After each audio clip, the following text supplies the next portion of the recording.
Now, if you are really part of the problem, recognize it and work on it. You're not stuck unless you stop, remember? But my point is that you can't jump to dramatic, generalized self-deprecacy, self-deprecacy, no, self-deprecatory, self-deprecatory conclusions about yourself every time you have to go through challenges or to make a mistake, to make mistakes. Instead of assuming you are broken and had a bad beyond repair, learn to accept your God design, God self-created self as God accepts you, and then work towards a better result in whatever areas you need to improve. When Elijah made that comment about fishing, I got over my insecurity pretty quickly. I think I said something like, "Sorry, I didn't teach you how to be a fisherman, Elijah, but hey, I showed you how to be a fisher of men." It was a dad joke and a preacher joke rolled into one. Now, you know what my family has to live with. The point I'm trying to make is that you have to find your sufficiencies in Jesus and stop the downward spiral of despair. His abundant life is already within you. Out of his abundance, he is providing the resources you need. Enough is not a state you will eventually reach. It is a gift you have already been given. Remember that. If you bought into the belief that what makes you enough is what you do or what you have, you're always going to be operating from a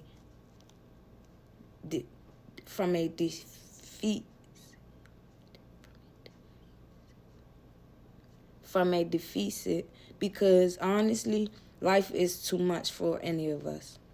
That's what God wanted Moses to understand when he introduced himself as "I am who I am," Exodus 3-14.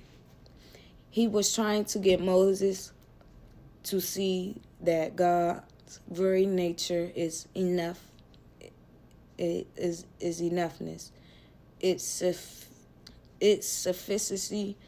It's abundance. He's trying to get us to trust him in the same way. The first step is to accepting yourself, is realizing how enough God really is. It's his presence, not our performance, that makes us approved. "I'm not enough" is a wrong way of thinking. It's an old mindset, part of the former self that you are called to put off. You might feel like you're enough right now, but in Christ, you're more than a conqueror, so you are enough. You are more than a conqueror, so you are enough. You might not think you have enough to meet the need at hand, but God supplies your needs in Jesus Christ, so you will have enough. That's why Paul wrote, "I have been crucified with Christ, and I no longer live, but Christ lives in me. The life I now live in the body, I live by faith in the Son of God who loved me and gave himself for me." Galatians chapter 2-20. He knew that Christ in him was the deciding factor. Salvation was his defining moment. No matter what might have come his way in the future, his sense of worth and security were connected to Christ. He knew he had been enough. He knew he'd be enough. and you will too. That's the promise of the Bible. Do you really think God would just drop you into your life and not put within the things you need for what he has called you to do? When you don't feel like you're enough, don't fall into the trap of trying to be everything and do everything on your own. Tell yourself, I am enough, because God knew I would be here. He knew that I would need for this situation. If he put me in the situation, he put his strength in me.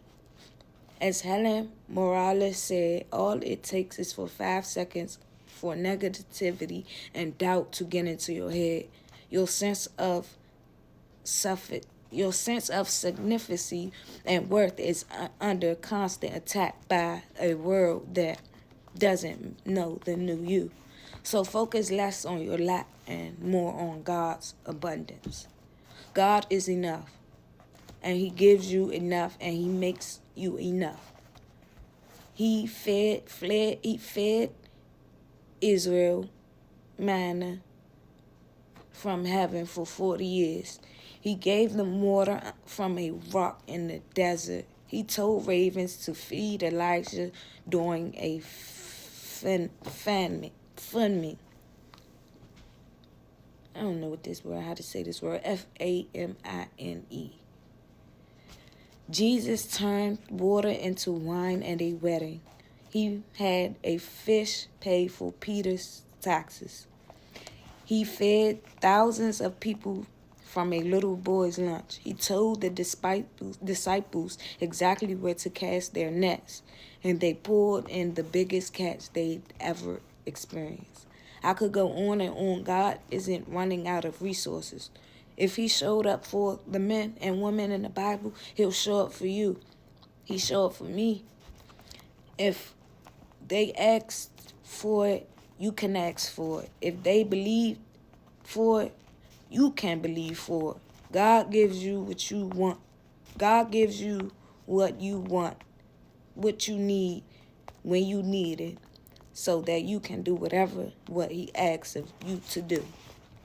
I'll say it again. You are enough. Not some idolized, impossibility perfect version of you. Not the person you wish you were. Not the person your parents told you that you should be. Not the person that you're pretending to be. Not the person on your Tinder profile or your Instagram post. You today, right now, you already accepted. You are already accepted by God. You already have the mind of Christ. The Spirit already dwells in you. God's promises are already yours. Don't say you're not enough. Say you're now enough. That's how God sees you, and that's what Christ makes you. You're not done changing, of course. Just daily, 367. It takes time.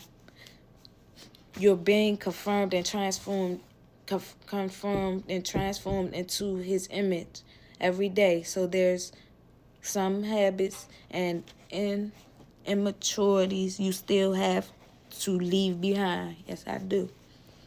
But in your essence, at your core, you are who you need to be, because you are handmade by God. You are handiwork of the divine. You made you on purpose. He made you on purpose. That is the you that you need to accept, because it is the one God made. Remember, you are much more than whatever it is thinking. You are much more whatever it is you think you're missing. Your lack cannot label you. Your deficiency does not define you. Your need doesn't get to name you. You are defined by the one who created you and resides inside you. The great I am